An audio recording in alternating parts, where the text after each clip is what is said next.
लड़के ने गुस्से में उसका नंबर डिलीट किया। उसे क्या पता था, वो उसे आखिरी बार कॉल कर रही थी रात के करीब 11 बजे।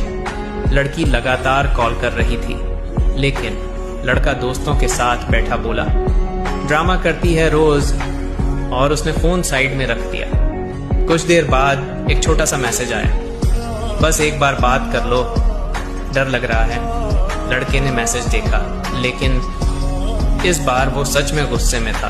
उसने नंबर ही डिलीट कर दिया और सो गया। सुबह लड़के की आंख खुली तो फोन में एक अनजान नंबर से मैसेज था, क्या आप उसे जानते थे? लड़का घबराया, हाँ, क्यों? उधर से जवाब आया, रात में एक्सीडेंट हुआ था, आखिरी कॉल आपको किया था उसने। लड़के के हाथ कांपने लगे। उसने तुरंत कॉल मिलाया, लेकिन इस बार उधर सिर्फ